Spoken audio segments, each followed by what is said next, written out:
아마 여러분들 다 아실 텐데요. 유레카. 이게 무슨 말인지 알죠?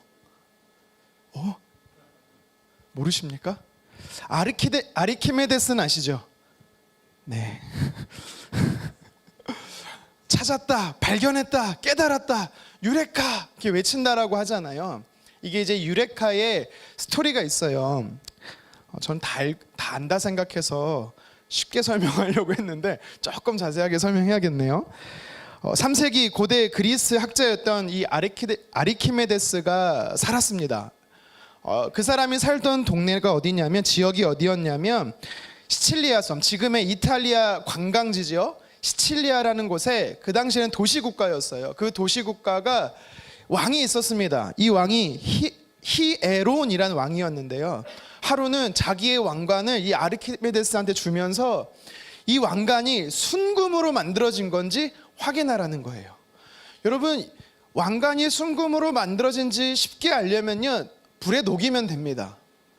그러면 순금의 양과 그 왕관의 양이 똑같으면 100% 순금인지 쉽게 알 수 있는 겁니다. 하지만 왕이 이런 말을 해요. 왕관의 형체는 변해서는 안 된다.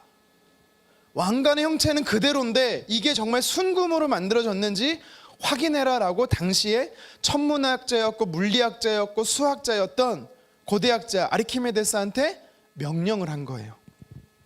아무리 당시에 훌륭한 학자였지만 형체를 바꾸지 않고는 이 왕관이 순금인지를 도저히 알 수가 없었던 것입니다.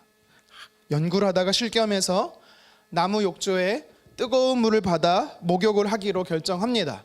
그래서 그가요 욕조에 풍덩 잠깁니다. 그런데 욕조에 물이 넘쳐서 바닥으로 흘러내리는 걸 보면서 그가 깨달은 거예요. 그리고 외친 겁니다. 유레카!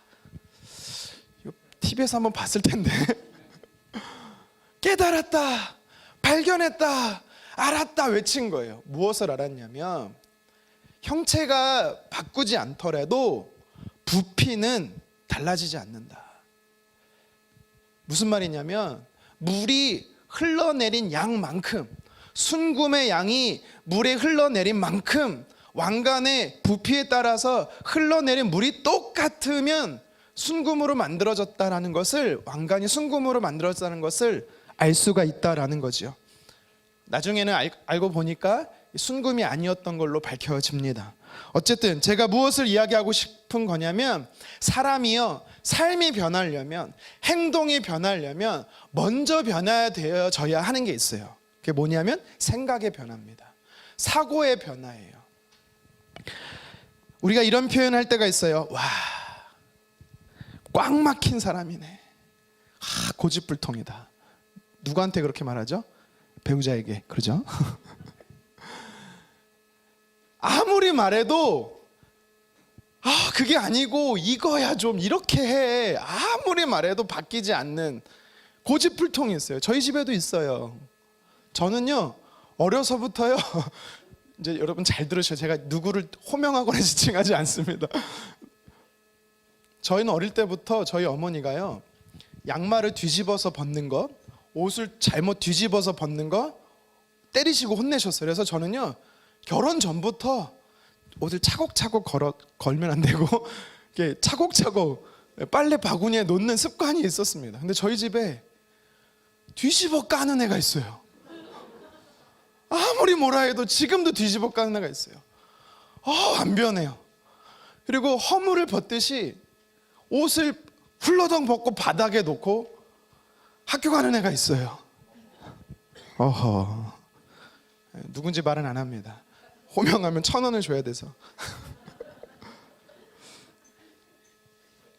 고집불통이에요. 안 변해요. 그런 사람들을 향해서 우리가 답답하다라고 말을 할 때가 있습니다. 왜 쉽게 안 변하냐면 납득이 돼야 돼요. 설득이 돼야 되고 충분히 이해가 되는 겁니다. 물론 쉬운 거 방법이 있어요. 때리면 돼요. 패면 돼요.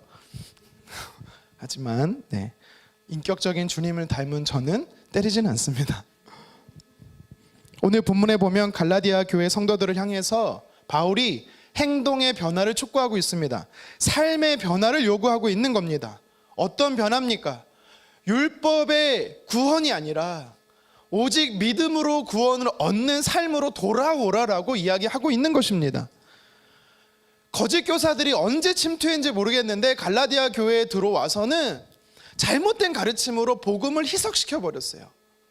예수님을 믿으면 십자가의 죽으심과 부활을 통해 하나님의 자녀가 되고 구원을 얻는다라는 이 진리의 말씀을 통해서 갈라디아 지역의 교회가 세워진 건데, 어느 순간부터 거짓 교사들이 침투해 들어와서 구약의 613개의 율법을 반드시 지켜야 하고, 할례를 받아야 하고, 안식일을 지키지 않으면 너네는 절대 구원받을 수 없어, 마치 이방인들을 향해서 너희는 유대인이 되어야 해 라고 이야기를 하는 것입니다.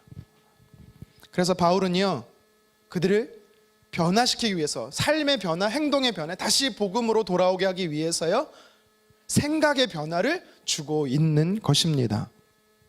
영적 유레카를 외치도록 그들에게 쉽게 설명을 하고 있는 것이지요. 우리 지난주에 제가 이 성령과 아브라함을 통해서 바울이 당시 초대교회 갈라디아 교회의 영적 유레카를 외치도록 두 가지를 설명드렸었습니다. 기억나시죠? 기억 못하시는 분을 위해서 잠깐 짧게 설명드리면 두 가지를 설명해 줬어요. 논리적으로 설명해 줬어요. 뭐냐면, 너희들이 율법을 받기 전부터 너희는 성령을 받았잖아. 율법을 통해 성령을 받은 게 아님에도 불구하고 왜 율법을 통해 구원을 얻는다라고 말하냐.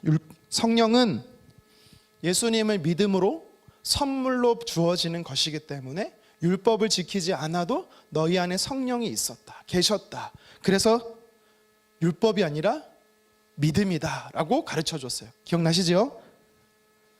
안 나시는 것 같아요. 제가 지난주 이렇게 물어봤잖아요. 여러분에게 성령님이 여러분 안에 계신 것 확신하십니까? 증명할 수 있습니까?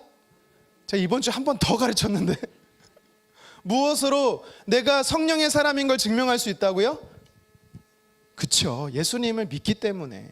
예수님을 믿는 사람은 성령을 선물로 받았기 때문입니다. 두 번째로 바울이 무엇을 이야기하냐면, 너희가 믿음의 조상이라고 말하는 아브라함, 그도 모세가 있기 전에, 율법이 주어지기 전에 살았던 사람인데, 율법이 없는 시대에 살던 사람인데, 하나님께서 창세기 15장에 아브라함에게 뭐라고 말했어요? 의인이다, 의롭다 칭하셨어요. 어떻게 의롭다 칭함을 받았다라고 말했어요? 믿음으로. 무엇을 믿음으로? 그렇죠. 오실 메시아를 믿음으로 의롭다 칭함을 받았다.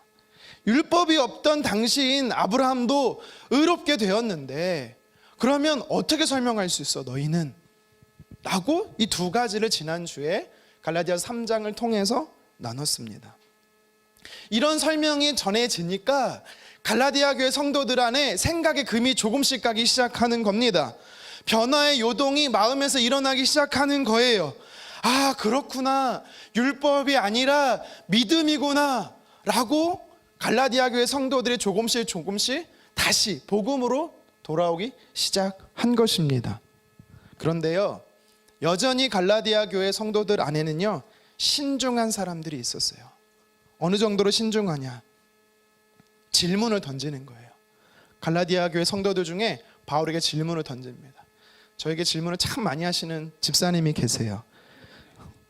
네, 누구라고 말하지 않겠습니다.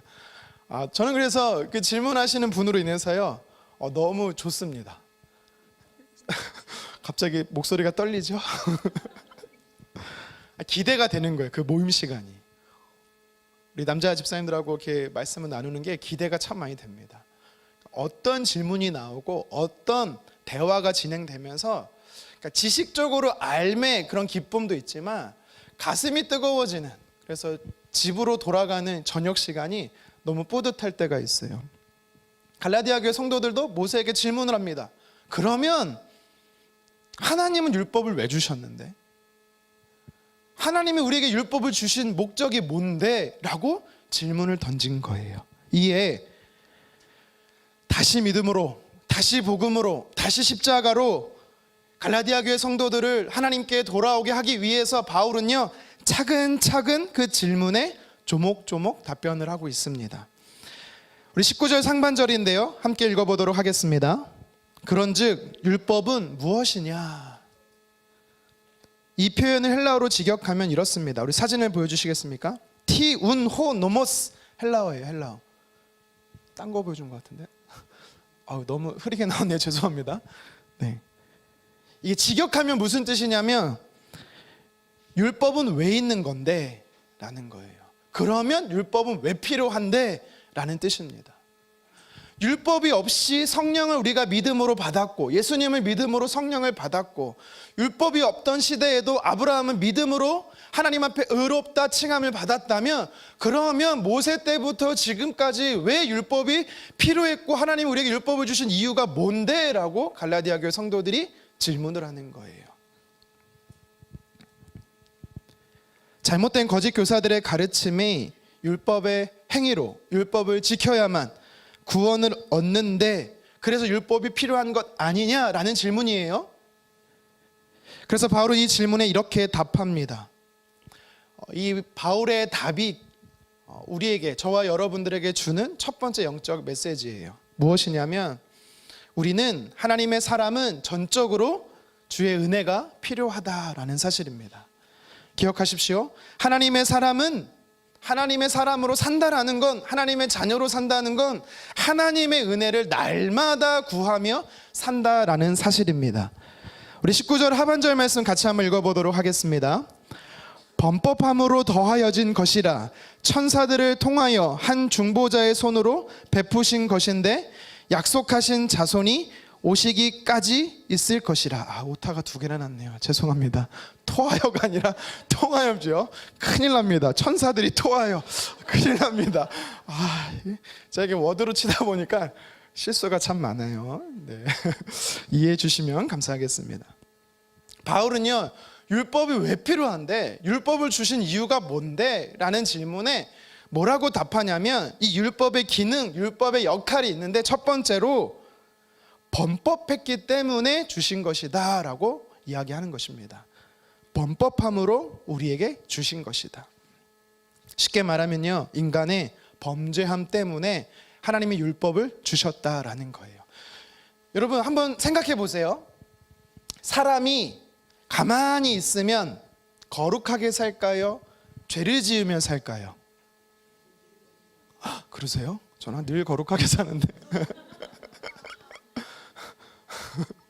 너가 어떻게 알고 웃어? 여러분, 사람은요 가치 중립적이지 않아요. 영적으로도 중립적이지 않아요. 무슨 말이냐면, 사람은요 무게중심이, 영적 무게중심이 어디로 쏠려 있는지 아세요? 죄로 향해 쏠려 있습니다. 여러분, 제가 이걸 자세하게 설명 안 해도 여러분들 본인 스스로를 보시면, 나 자신을 보면 사람들이 없을 때, 나를 지켜보는 사람이 없을 때 내가 어떻게 사는지를 여러분 잘 생각해 보십시오. 우리는요 죄를 향해 갑니다. 왠지 아십니까? 아담과 하와 때문이에요. 창세기 3장에 죄로 인해 죄의 결과가, 타락의 결과가 죄로 향하게, 죄로 쏠리게 우리를 만들기 때문입니다. 우리의 생각도 우리의 마음도 하나님 보시기에 기뻐하지 않는 곳으로 향하게 되어 있어요.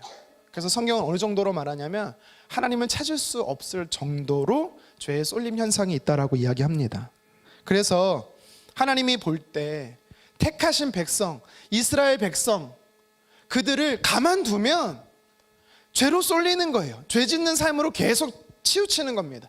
그래서 하나님께서는요 그들을 죄에서 돌이키게 하시기 위해서 율법이라는 것을 주셨다라고 성경이 이야기하는 것입니다. 로마서 3장 20절 하반절 말씀 같이 한번 읽어보도록 하겠습니다. 시작. 율법으로는 죄를 깨달음이니라. 아멘. 이스라엘 백성들에게 모세를 통해서 가나안 땅을 향해 가는 이스라엘 백성들에게 시내산에서 하나님께서 율법을 주세요. 율법을 주신 이유는 뭐냐면, 하나님의 자녀로 살아가는 이스라엘 백성들이 가나안 땅에서뿐만 아니라 광야에서의 삶 속에서 죄가 뭔지를 깨닫기 위해서, 이거를 너무 죄죄하니까 좀 마음이 어렵죠. 하나님이 기뻐하지 않는 삶에서 벗어나 하나님이 기뻐하시는 삶, 거룩한 삶을 살게 하시도록 주셨다라는 사실입니다. 이게 율법의 첫 번째 역할이고 기능이라는 것입니다. 율법을 통해 죄를 안 짓고 살면 되는데 문제는 뭔지 아세요? 분명히 율법의 기능이 죄를 깨닫게 한다라는 것을 알았어요. 근데 문제는 뭐냐면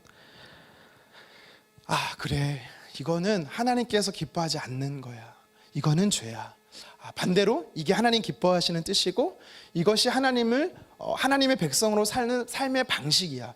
이렇게 깨닫고 하나님 기뻐하시는 뜻대로 살면 되는데 문제는 깨닫는 데서 멈추는 게 아니라 자꾸 실패해. 죄에 넘어져. 죄에 쓰러져. 그래서 어떻게 해요? 죄의 지배 속에서 살아가게 된다라는 사실입니다. 이때 이제 원수 사탄이 틈타는 거예요. 뭐라고 틈탑니까? 봐라, 너는 또 넘어졌어. 너는 또 실패했어. 그렇기 때문에 하나님께 널 사랑하지 않고 하나님은 너의 삶을 너를 쓰지 않고 너는 그러므로 결국 하나님 백성이 아닐걸. 그러니까 우리가 계속해서요, 죄로 인해 넘어지고 그냥 죄다라는 사실만 깨닫도록 하나님 주신 게 율법인데 죄를 계속해서 반복해서 짓다 보니까 어디까지 나아가요? 그래, 나는 쓸모없는 자야. 나는 하나님의 백성이 아니야. 여기까지 나아간다라는 사실입니다. 이게 원수 사탄이 쓰는 전략이죠. 하나님이 율법을 주신 이유는 명확합니다. 이건 죄야. 이건 하나님 기뻐하지 않는 삶이야. 깨닫게 하시기 위해 주셨다라는 사실이에요. 너는 100번 죄 짓고 1000번 지으면 더 이상 내 자녀가 아니야. 난 널 버릴 거야 라고 하나님이 하시는 게 아니라는 사실입니다. 정죄감 속에서 자유해지시기를 주님의 이름으로 축원합니다. 하나님이 원하시는 삶, 하나님께서 원하시는 기뻐하시는 삶, 그래서 죄에서 멀어져서 하나님이 기뻐하시는 삶을 향해서 가게 하도록 율법을 주신 거예요. 여러분, 우리가 죄 가운데 무너졌어요. 그때 느껴야 될 건 뭐냐면 원수 사탄의 이 공격 때문에 나는 쓸모없는 사람이야가 아니라 그래, 나는 한없이 부족한 사람이야. 나는 한없이 연약한 사람이야. 그래서 내 삶에는 하나님이 필요해 라고 해서 하나님을 더 강렬히 찾는 겁니다. 여러분, 어두우면 어두울수록이요, 작은 불빛이 더 밝게 빛나는 겁니다. 물론 바울이 말했어요. 하나님의 더 크신 사랑을 경험하기 위해서 더 큰 죄 가운데 거하는 것은 어리석은 거다 라고 말했습니다. 여러분, 우리가 죄를 깨닫고 하나님을 바라봐야 됩니다. 나는 죄인임을 알고 하나님을 향하도록 나의 삶을 바꿔야 되는 것입니다. 찬송가 305장의 고백처럼 우리는 나 같은 죄인 살리신 하나님의 은혜에 감사의 고백을 이 율법을 통해서 우리는 깨달아야 되는 것이 바로 하나님께서 율법을 갈라디아 교회 성도뿐만 아니라 구약의 이스라엘 백성들뿐만 아니라 우리에게 주신 첫 번째 목적이다라는 사실입니다. 그러면서 이어서 바울은요, 이 율법의 기능의 두 번째 기능을 이야기하고 있어요. 뭐냐면 율법은 일시적이다라는 겁니다. 율법의 한계성을 이야기하고 있어요. 우리 19절 하반절을 다시 한번 읽겠습니다. 시작. 약속하신 자손이 오시기까지 있을 것이라. 아멘. 모세 때에 주어진 율법은 약속하신 자손이 오시기까지 필요한 것이다 라고 이야기를 해요. 기간의 한계성을 이야기하는 겁니다. 여기서 말하는 약속의 자손이 누굽니까? 그렇죠, 예수님이십니다. 그러니까 율법이 활동하고 율법이 작동했던 시간은 예수님이 오시면 끝났다라는 거예요. 더 이상 예수님이 온 이후부터는 율법이 필요치 않다라는 것을 이야기하는 거예요. 하지만 여러분, 이것은요, 바울이 율법이 결코 쓸모없어, 율법은 폐해졌어, 이렇게 말하는 게 아닙니다. 자, 예수님도 이렇게 말씀하셨어요. 마태복음 5장 17절입니다. 같이 한번 읽어보겠습니다. 내가 율법이나 선지자를 폐하려 온 줄로 생각하지 말라. 폐하러 온 것이 아니요 완전하게 하려 함이라. 아멘. 그러니까 예수님은 약속대로 오신 자손이신 예수님께서 율법을 폐하신 게 아니라 율법을 완성하셨다라는 거예요. 율법을 완성하셨다라는 말이 뭐냐면 율법의 목적을 이루셨다라는 겁니다. 율법을 다 이루셨다라는 거예요. 율법은 우리에게 무엇을 요구하는지 아세요? 너의 삶의 대가를 요구합니다. 저와 여러분들의 삶의 대가를 요구해요. 그 죄를 지었으면 그 죄에 합당한 대가를 율법이 우리에게 요구합니다. 여러분 근데 잘 생각해 보세요. 구약의 613가지 율법 그렇게 많은지 여러분 혹시 아셨어요? 호세아 2장 8절에 보십시오. 10,000가지의 율법이라고 이야기를 합니다. 하위 율법이 우리가 셀 수 없을 정도로 굉장히 많다라는 거예요. 근데 그걸 우리가 다 일일이 기억하면서 다 잘 지킬까요? 지키지 못합니다. 그런데 분명히 율법은요 대가를 지불해요. 형벌을 지불합니다. 율법을 다 지켰다고 해도 좋습니다. 그러면 여러분 아담과 하와가 지었던 원죄에 대한 대가를 여러분 지불할 수 있습니까? 아무도 대가를 지불할 수가 없어요.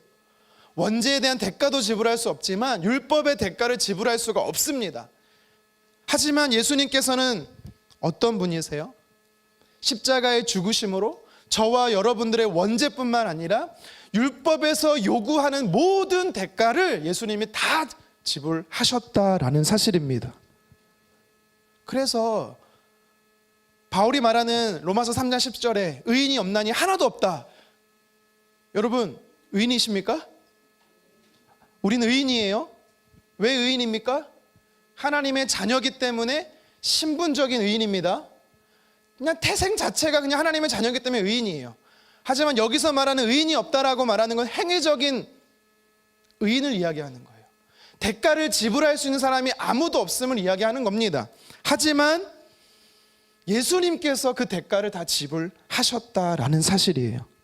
그래서 율법을 완성하시고 원죄에 대한 대가를 다 이루셨기 때문에 율법의 마침, 율법의 완성이 바로 예수님이 되신다라는 사실을 이야기하는 것입니다.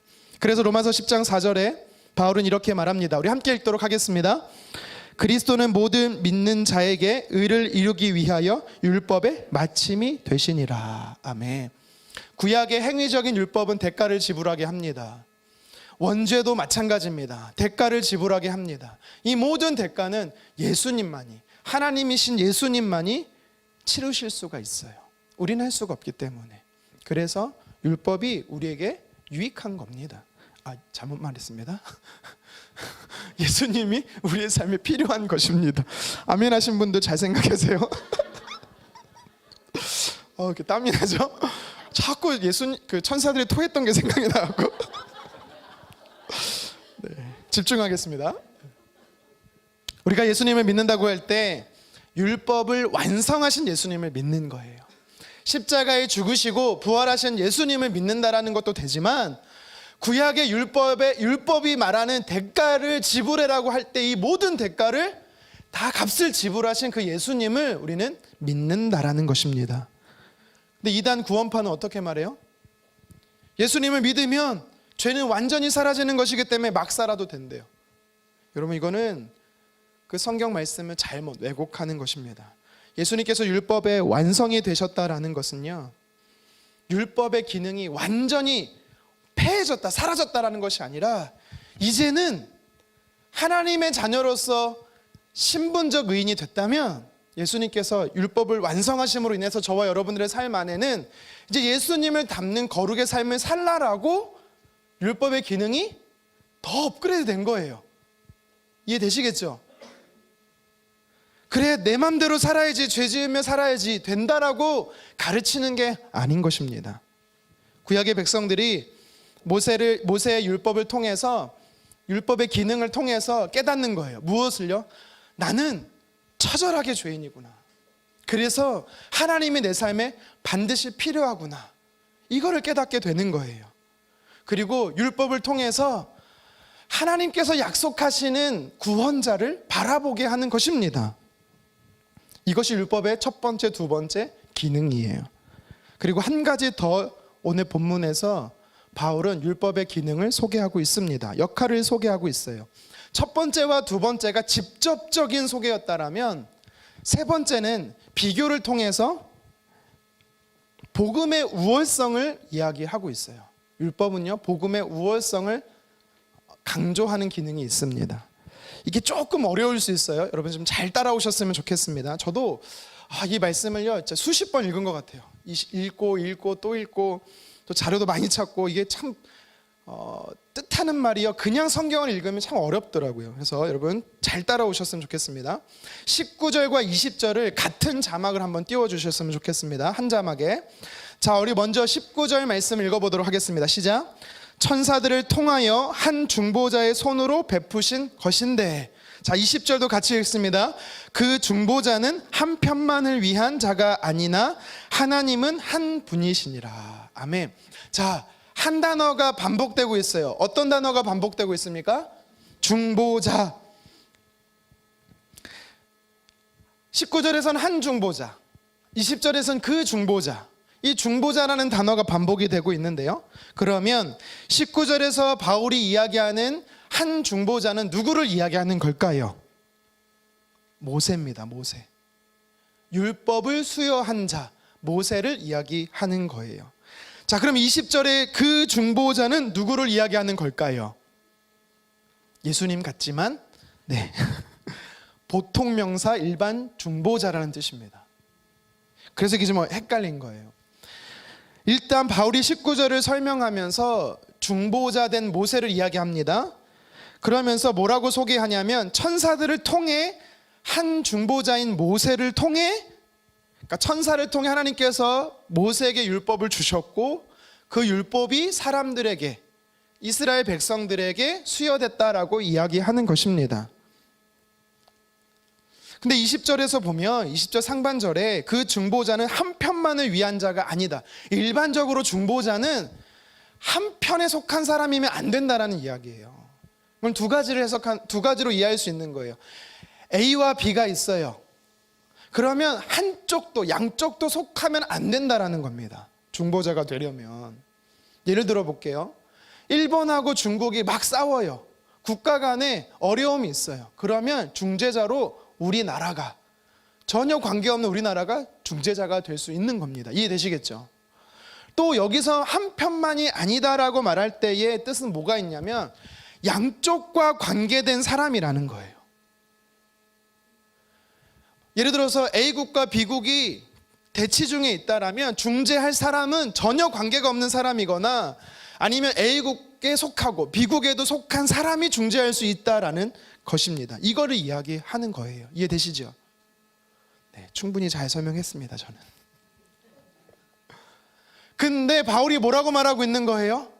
모세는 아니라는 거예요. 왜? 모세는 한쪽에 속한 사람이라는 겁니다. 누구 편에요? 사람 편에. 하나님과 이스라엘 백성들 사이에서 중재자긴 하나, 그는 하나님 편이 아니라 사람 편에 속한 반쪽짜리 중보자다라고 이야기하고 있는 겁니다.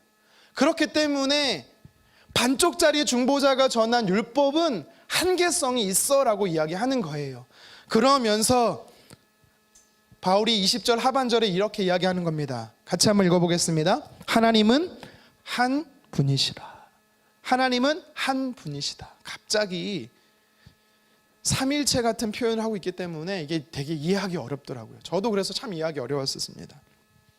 중보자를 이야기하다 갑자기 하나님은 한 분이다 라는 말이 오니까 이게 앞뒤 문맥이 잘 이해가 안 되는 겁니다. 이게 어떤 의미냐면, 앞선 문맥을 통해서 계속해서 율법의 기능을 소개하고 있잖아요. 율법의 기능을 소개하면서 율법을 수여한 사람 모세는 한계가 있어 라고 말하면서, 복음을 전해준 예수 그리스도는 결국 하나님이야 라는 것을 이야기하고 있는 거예요. 이해되시겠습니까? 예수 그리스도는 어떤 분입니까? 우리 제자훈련 2권 4과에서 예수 그리스도는 누구신가? 세 가지를 기억하라고 늘 말하죠. 예수님은 완전하신 하나님이시고, 예수님은 완전하신 사람이었다. 그렇기 때문에 예수님은요, 양쪽에 다 관련된 중재자가 될 수 있었다라는 사실입니다. 그래서 오늘 바울은요, 하나님은 한 분이시다라는 표현을 통해서요, 믿음으로 구원에 이른다, 너희에게 복음을 전해주신 예수 그리스도는 완전한 하나님이시면서 완전한 사람이기에 그 복음은 하나님이 직접 주신 거다라고 율법보다 복음의 탁월성을 이야기하고 있는 사실입니다. 그래서 율법의 기능을, 율법의 목적을 소개하면서 세 번째 기능은, 율법은 복음의 우월성을 반대로 나타내주고 있는 한계성을 이야기하고 있다라는 사실이에요. 이렇게 도대체 율법은 왜 필요한 건데, 율법을 하나님이 우리에게 왜 주셨는데 라는 질문에 이 세 가지로 바울은요 조목조목 잘 설명하고 있는 것입니다. 결국 이 말씀들을 통해서 우리가 무엇을 깨닫게 됩니까? 구약의 율법이 필요했고, 이 시대, 신약 시대도 역시 예수님이 오시고 난 이 시대는 복음의 시대라고 우리가 이야기를 합니다. 우리가 복음의 시대를 살아가는 우리에게도 율법은 우리가 죄인임을 깨닫게 하고, 하나님을 바라보게 하고, 그리고 예수 그리스도를 필요로 하게 한다, 하나님이신 예수 그리스도를 필요로 하게 한다라는 사실, 또 여전히 우리에게도 율법은 필요하다라고 바울이 율법의 완성이 되신 예수 그리스도를 통해서 저와 여러분들에게 이야기하고 있는 것입니다. 여러분, 우리는 완전할 수 없어요. 물론 하나님의 자녀입니다. 예수님을 믿어 하나님의 자녀가 되지만 행위적으로 글쎄요, 어느 누구도 완전할 수가 없습니다. 이게 성경이 주는, 우리가 깨닫게 하시는 메시지예요. 그래서 우리에게도 여전히 갈라디아 교회 성도들처럼, 구약의 이스라엘 백성들처럼 하나님이 필요한 거예요. 하나님의 은혜가 필요한 것입니다. 하나님 도와주십시오. 하나님 나를 불쌍히 여겨주십시오. 하나님이 기뻐하시는 뜻대로 살고 싶은데 또 넘어졌습니다. 하나님이 원하시는 삶을 따라 살고 싶은데 또 쓰러졌습니다. 그래서 주님, 제 삶 안에 하나님이 필요합니다. 하나님의 은혜가 부어져야 합니다. 그렇게 살아갈 수 있도록 도와주십시오 라고 우리는 고백해야 되는 것입니다. 여러분, 이것이 하나님의 자녀로 살아가는 삶의 방식인 것입니다. 예수님은요, 저와 여러분들을 향해서요, 구원 얻는 것에 만족하라고 말하지 않아요. 이게 무슨 말입니까? 구원 얻는 것이 참으로 중요하지요. 천국 가는 것 참으로 중요합니다. 근데 예수님께서 뭐라고 우리에게 말씀하십니까? 제자 삼으라라고 이야기하셨어요. 너희는 가서 제자를 삼으라라고 말씀합니다. 이게 무슨 말입니까? 예수님을 믿어서 하나님의 자녀가 됐다면 너희가 먼저 예수님의 제자답게 살라라는 거예요. 제자로 살기 위해서는 어떻게 해야 됩니까? 하나님의 은혜가 필요한 거예요. 하나님의 말씀에 순종하며 살아가려면 하나님의 은혜가 필요한 겁니다. 너희가 먼저 하나님의 은혜를 따라서 순종하며 살라. 그리고 가서 예수 그리스도를 알지 못하는 자, 그들에게 복음을 전하고, 그들에게 하나님의 은혜가 필요한 그들에게 하나님의 말씀이 무엇인지 가르치고, 그들도 너희처럼 동일하게 하나님의 기쁘신 뜻을 따라 살아가도록 도우라는 것입니다.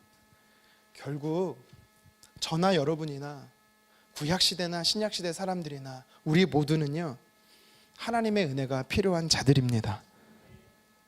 우리가 말씀을 읽으면서 말씀대로 살지 못함으로 인하여서 낭망하고 좌절하고 또다시 나를 정죄감 가운데 내몰 게 아니라, 하나님, 저는 오늘도 주님이 필요합니다. 하나님, 저는 오늘도 주님이 도우셔야 합니다. 이 고백을 늘 기억하시고 주님을 찾는, 하나님을 바라보는 저와 여러분 되기를 주님의 이름으로 축원합니다. 이 바울의 설명에 갈라디아 교회 성도들의 마음의 빗장이 또 하나씩 벗겨지기 시작했습니다. 이 영적 유레카가 발견되는 거예요. 아, 그렇구나. 내가 죄인임을 알고 하나님의 은혜가 필요함을 알고 예수 그리스도를 통해 구원을 얻는 거구나, 율법이 아니라 라는 사실을 갈라디아 교회 성도들이 깨닫기 시작을 했습니다. 그런데요, 여전히 성도들 중에 의심이 많았던, 아직 율법을 버리지 못하고 있는 사람들이 있었던 것 같습니다. 그들이요, 두 번째 질문을 바울에게 하는 것입니다. 21절 상반절 말씀 우리 같이 한번 읽어보도록 하겠습니다. 그러면 율법이 하나님의 약속들과 반대되는 것이냐? 아멘. 여러분, 사실 이게요, 우리가 한글로 읽었을 때는 그냥 무미건조한 표현 같지만 사실은 이게 원어로 보면요, 굉장히 강하게 공격적으로, 매우 공격적으로 하는 질문입니다. 그러니까 바울에게요, 이렇게 말하는 거예요. 그럼 율법이 뭐 반대야? 이런 뜻이에요. 연기가 안 되죠? 그럼 율법이 도대체 하나님 약속하고 다 반대야 그러면? 말도 안 되는 소리, 이런 뜻이에요. 여러분 이해할 수 있어요. 왜요? 물에 빠진 사람은요 죽기 직전에 최후의 발악을 하고 죽습니다. 무슨 말인지 알죠? 마지막 성이 함락되기 전에 성 안에 있는 사람은요 다 쏟아냅니다. 공격적일 수밖에 없어요. 그러니까 맞는 것 같은데, 바울의 말이 맞는 것 같아. 근데 그동안 내가 율법으로 살았는데 어떡하지?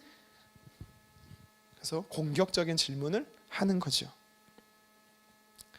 이에 바울이 다시 침착하게 이렇게 대답을 합니다. 불필요한 것이 아니다. 자, 우리 이어서 21절 하반절 말씀 읽도록 하겠습니다. 시작. 결코 그럴 수 없느니라. 절대 아니야. 공격적인 화를 막 내는 사람에게 바울이 어떻게 대답해요? 저처럼? 아니에요. 여러분 절대 이길 수 없는 사람이 누군지 아세요? 대나무처럼 강직한 사람일 것 같죠. 그들은 언젠간 부러집니다. 어떤 사람이 이기는 건가? 잡초처럼 부드러운 사람, 그런 사람 못 이깁니다. 여러분 저 성격 어떤 것 같습니까? 잘 말하세요. 저는 되게 유연한 사람이에요. 하지만 누군가 그러더라고요. 고집이 세다. 잘 모르겠습니다. 제가 고집이 센지는. 단 진리적인 부분에 고집이 세지 진리가 아닌 부분은 다수 대인배예요. 나는 관대하다. 바울이 그랬어요. 바울이 공격하는 사람들을 향해 어떻게 대처한지 아세요? 유연하게 대처합니다. 여러분 저와 여러분들이 이랬으면 좋겠어요. 공격적인 사람에게 공격적으로 대해 보십시오. 둘 다 죽습니다. 바울은 야 하는 사람에게 안아주면서 아니야, 우리가 잘못 알고 있는 거야, 사실은 이거야 라고 차분히 진정하면서 조용히 설명하고 있습니다. 분명히 19절과 20절을 통해서 바울은 율법의 이 세 가지 기능이 있고 역할이 있고 하나님께서 율법 주신 목적이 이거야 라고 충분히 설명을 해줬어요. 그런데도 못 믿겠어, 나는 믿지 못하겠어 라고 말하는 자들에게 다시 한번 한 가지 더 추가적으로 율법의 유익성에 대해 설명을 합니다. 그것이 뭐냐면 율법의 네 번째 기능으로 율법은 영적 표지판과 같다라고 이야기를 해주고 있어요.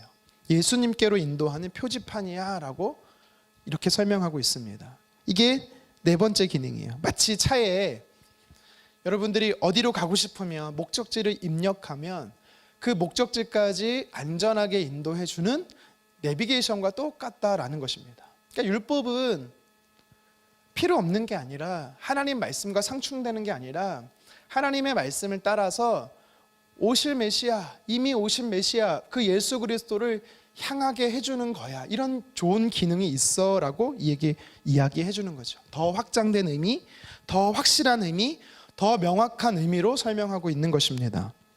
그러면서 22절 이하로 이 영적 표지판이 되는 율법의 기능에 대해서요, 제가 여러분에게 이해하기 쉽게 긍정적인 기능과 부정적인 의미로 설명해주고 있는 바울을 좀 소개하고 싶습니다. 먼저 이렇게 말하고 있어요.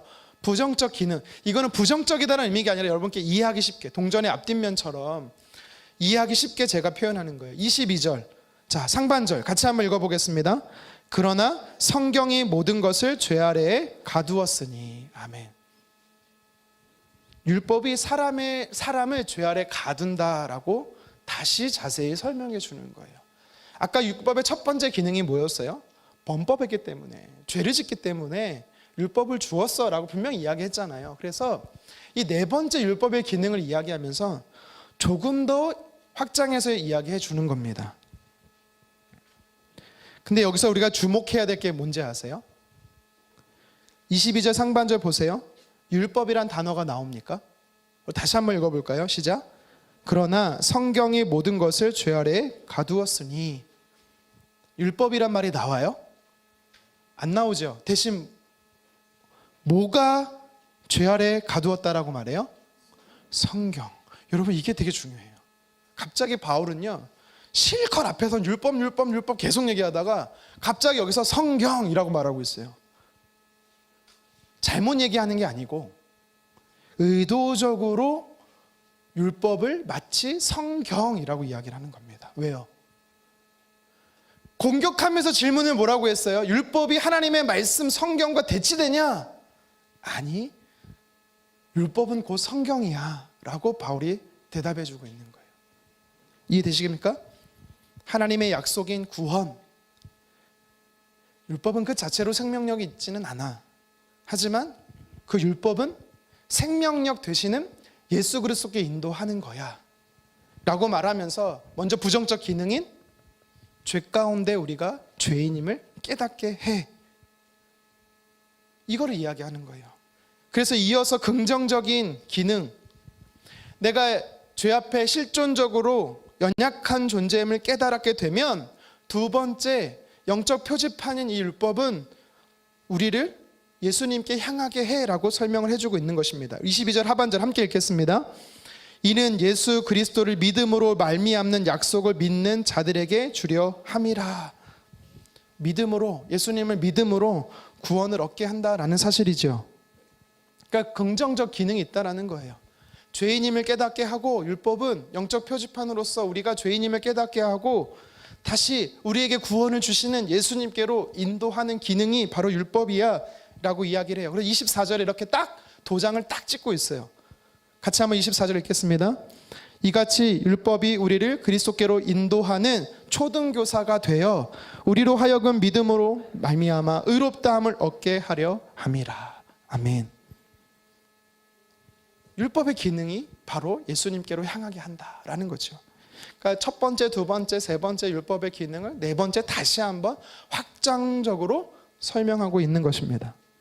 근데 여기서 이제 바울이 초등교사라는 말을 쓰고 있어요. 참, 초등학교 교사로서 기분이 언짢죠. 그 초등교사는 이제 개역 한글 성경에는 몽학 선생이라고 되어 있습니다. 저는 개인적으로 이 몽학 선생이란 말이 더 좋습니다. 이해하기 쉬워요. 당시에 이 갈라디아 지역에는요, 집안에 일반적인 집안에도요, 이 몽학 선생, 초등교사 역할을 하는 종이 있었어요. 이게 무슨 말이냐면, 이제 성인이 되기까지 그 가정 안에서 지켜야 하는 가정생활, 또 학교생활, 이거를 개인 레슨하는 종들이 있었습니다. 그러니까 이들을 초등교사, 오늘 성경엔 초등교사, 이전 성경에는 몽학 선생이라고 했는데요, 이들은 종이에요. 종이 주인의 자녀를 키워요. 근데 자녀를 키울 때 말 안 듣잖아요. 어떻게 하는지 알아요? 때립니다. 아니, 종이 어떻게, 노예가 어떻게 주인의 자녀를 때릴까라고 생각하지만 누가 허락한지 아세요? 주인이 허락했어요. 주인이 노예로 하여금 너는 이 기간만큼은 초등교사가 돼서 몽학 선생이 돼서 내 자녀를 잘 가르쳐. 만약에 가르친 대로 살지 않으면 때려도 돼 라고 허락해 준 거예요. 율법이 그런 기능을 가졌다라는 거예요. 율법이 그 아이가, 하나님의 자녀가 성장하기 전까지, 예수님이 오시기 전까지는 너희가 몽학 선생으로서 초등교사로서 때려서라도 가르쳐라고 율법의 기능이 있다라는 것을 이야기해 주는 것입니다. 아이가 장성한 후에는 그 몽학 선생, 초등교사는요, 다시 종으로 돌아가요. 예수님을, 하나님께서 약속하신 구원자 예수님이 우리에게 오셨기 때문에 율법은 다시 그냥 돌아가면 되는 거예요. 이게 율법이 영적 내비게이션의 역할을 한다라는 사실을 오늘 바울이 이야기하는 것입니다. 그래서 첫 번째 질문과, 율법을 주신 목적이 뭐냐라는 질문과, 두 번째, 그럼 율법은 하나님의 말씀 성경과 상충되는 거냐라는 공격적인 질문 속에 바울은 결과적으로, 최종적으로 율법은 구원을 주시는 예수 그리스도를 향하게 하는 일시적인 도구다라는 사실을 이야기해 주는 것입니다. 26절 같이 한번 읽어보도록 하겠습니다. 너희는 다 믿음으로 말미암아 그리스도 예수 안에서 하나님의 아들이 되었으니. 아멘. 이 아들이란 말은 원어로는 자녀라는 뜻입니다. 저는 개인적으로 여자들과 사귀기 때문에 아들 하면 기분이 안 좋아요. 딸 그러면 이해가 되는데, 그래서 제가 오늘 가로놓고 딸일까 하다가 자녀입니다. 자녀. 본 뜻은 자녀입니다. 이렇게 바울은요, 오늘 갈라디아서 3장 19절 이하 말씀을 통해서 율법과 믿음의 관계, 믿음이 어떤 역할을 하는 것인지 그 기능과 목적에 대해서 쭉 설명을 해주었던 것을 우리가 말씀을 통해 깨닫게 됩니다. 그러면서 이어지는 말씀을 통해 성경이 우리에게 주는 두 번째 영적 메시지가 나오고 있습니다. 그것이 뭐냐면 하나님의 자녀로서 우리들은 하나님 그리스도인답게 살라라는 것입니다. 그리스도인답게 살라. 율법의 역할, 기능 이것으로만 끝나는 게 아니라 이것을 잘 알았으면 이제 너희는 믿음으로 하나님의 자녀가 됐다라는 것을 확신했다면 이제 하나님이 기뻐하시는 삶으로 살아라. 이게 뭐냐면 그리스도인답게 사는 거야 라고 이야기를 하고 있어요. 오늘 말씀해 보니까 그리스도로 옷 입는다라는 표현이 나옵니다. 우리 27절인데요. 같이 한번 읽어보도록 하겠습니다.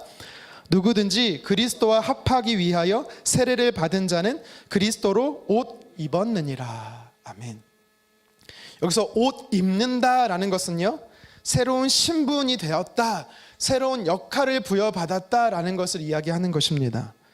세례 자체가, 세례를 받는 행위가 그 사람에게 구원을 주는 게 아니라, 세례는요 여러분 구원받은 자로서의 하나님께서 주신 증표일 뿐이에요. 그렇죠?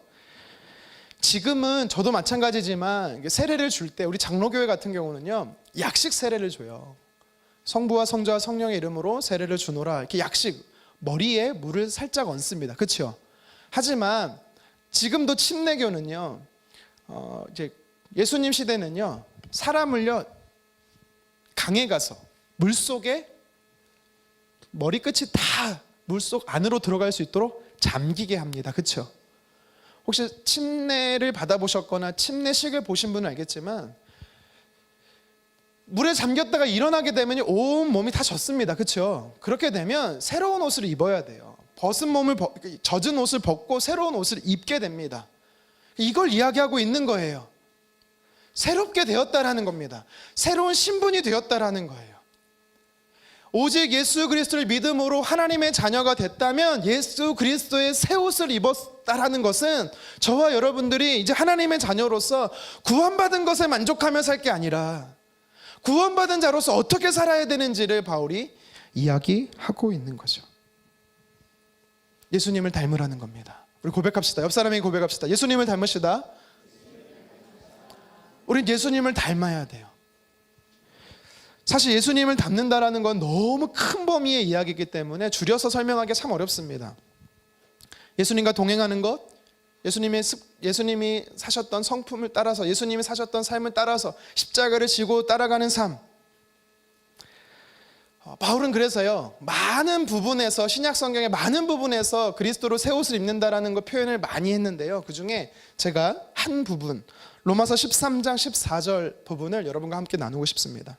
우리 같이 말씀을 한번 읽어보겠습니다. 주 예수 그리스도로 옷 입고 정력을 위하여 육신의 일을 도모하지 말라. 아멘. 여러분, 옷을 안 입고 밖에 나가면 어떻습니까?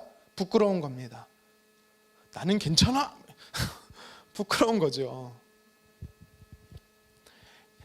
예수님을 믿어서 하나님의 자녀가 됐는데 예수 그리스도의 옷을 입지 않고 산다는 거 부끄러운 거예요. 하나님의 자녀인데 하나님의 자녀답게 살지 않은 것 영적으로 부끄러운 겁니다. 하나님 부끄럽게 여기신다라는 거예요. 구체적으로 바울은요 로마서 3장 이 말씀을 통해서 13장 14절의 말씀을 통해서 뭐라고 말합니까?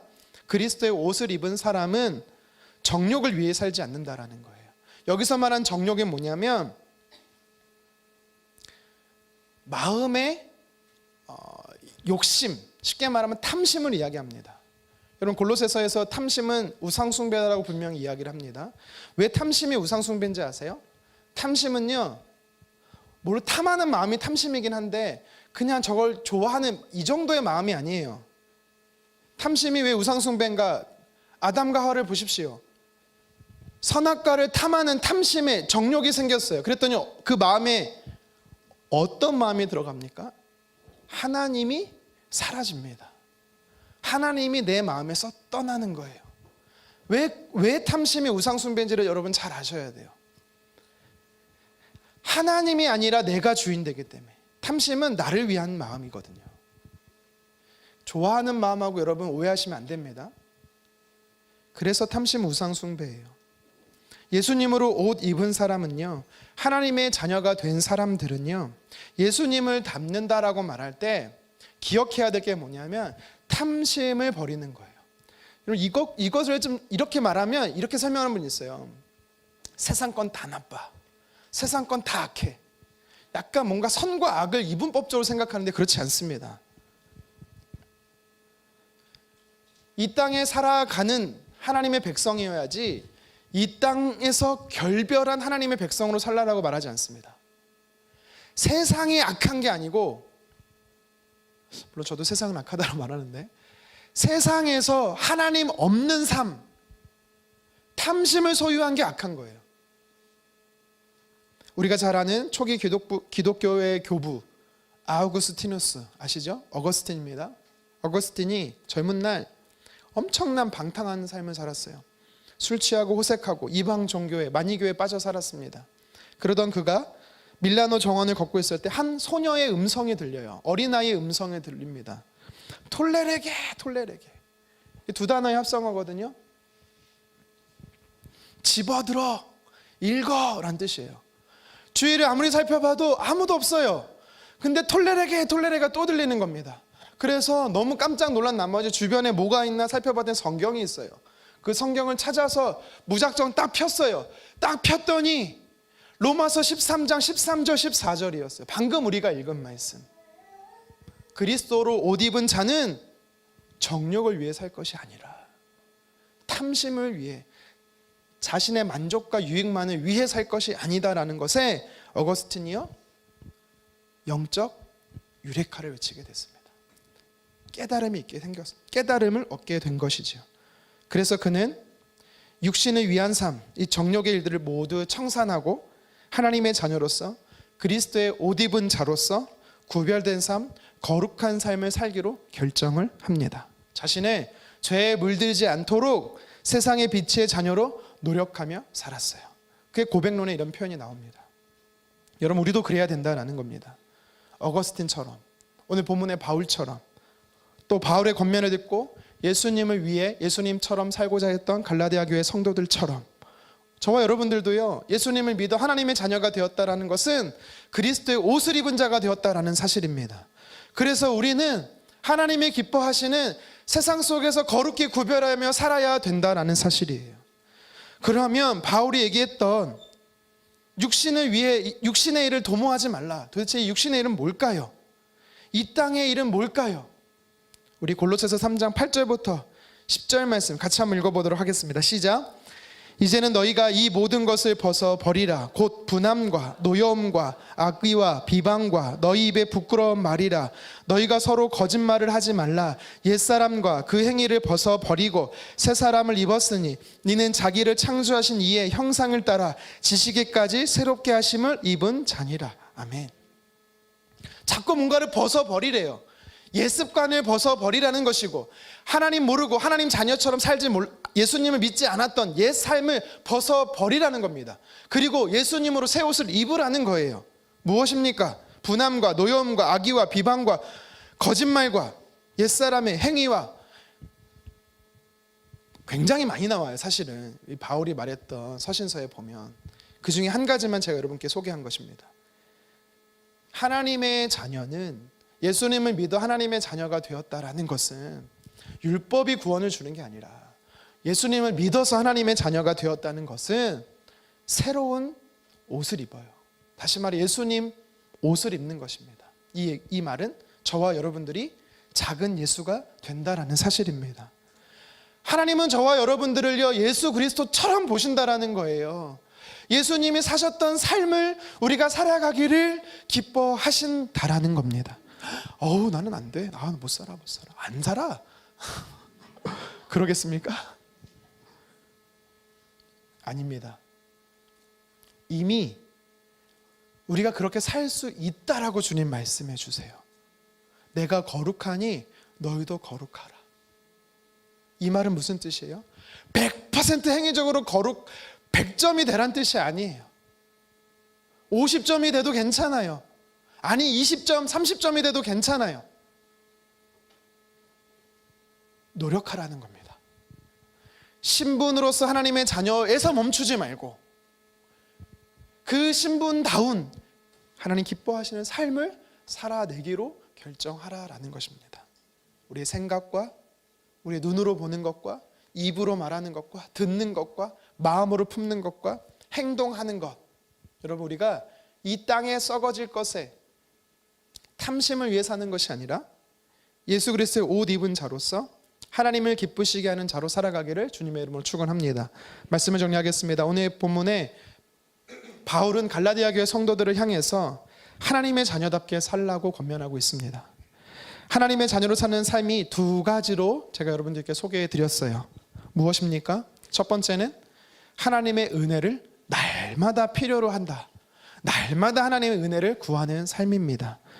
갈라디아 교회 성도들에게 두 차례의 질문을 받았어요. 이 질문을 율법의 기능이, 율법을 왜 주셨냐? 그럼 율법이 성경과 대치되는 거냐? 이 두 가지 질문에 바울은요, 아니, 율법엔 이런 기능이 있고 율법은 이래서 우리에게 필요한 거야 라고 잘 설명해 줬어요. 율법의 이 기능을 통해서 우리가 죄인임을 우리는 깨달아야 되는 것입니다. 그리고 날마다 죄 아래 머물라는 게 아니라, 이건 사단의 전략이고요, 정죄감 속에 죄 가운데 빠져 살라는 게 아니라 내가 죄인임을 깨닫고 그렇게 쉽게 무너지고 연약한 존재임을 깨닫고 하나님이 필요하다라고, 하나님 도와달라고 고백하는, 그게 하나님의 자녀로 사는 삶이야 라고 바울은 이야기해주고 있는 것이죠. 그리고 율법의 행위가 아니라 오직 예수 그리스도를 믿음으로 하나님의 자녀가 된다라는 사실을 통해서 우리에게 무엇을 이야기하고 있습니까? 우리는 이제 하나님의 자녀가 됐다라는 것은 예수님의 새 옷을 입는 자가 되었다라는 것으로 예수님처럼 거룩하게 살아가는 백성이 되었다라는 사실을 이야기하고 있는 것입니다. 이것이 바로 바울이 이야기하는, 오늘 성경이 우리에게 바울을 통해 이야기하는 하나님의 자녀답게 살는 삶이다라는 것입니다. 여러분, 그리스도 옷 입은 자로서 살아가기를 원합니다. 분명히 하나님은 거룩하고 깨끗한 흰 옷을 주셨는데 왜 자꾸 죄 가운데 더럽혀져 있는 옛 습관의 옷을 자꾸 또 입으려고 합니까? 도리어 깨끗하게 주신 옷을 자꾸 왜 더럽히려고 합니까? 물론 여러분, 그렇게 한다고 그것이 더러워지진 않습니다. 우리의 자녀의 신분이 빼앗기지 않기 때문입니다. 주님은 우리에게 원하시는 것은요, 이 땅에서 주님이 나를 부르실 때까지, 아니면 우리가 살아가면서 주님이 재림하실 때까지 그리스도의 옷 입은 자로서 거룩하게 구별되게 살아가기를 원하시는 겁니다. 그래서 이 사실을 기억하며 늘 주님, 저는 연약한 자입니다, 늘 주님 필요합니다, 은혜를 부어 주십시오 라는 고백과 함께 다시 일어나서 예수님처럼 오늘도 주님과 동행하며 힘있게 주님과 함께 살아가겠습니다 고백하는 저와 여러분 되기를 주님의 이름으로 축원합니다.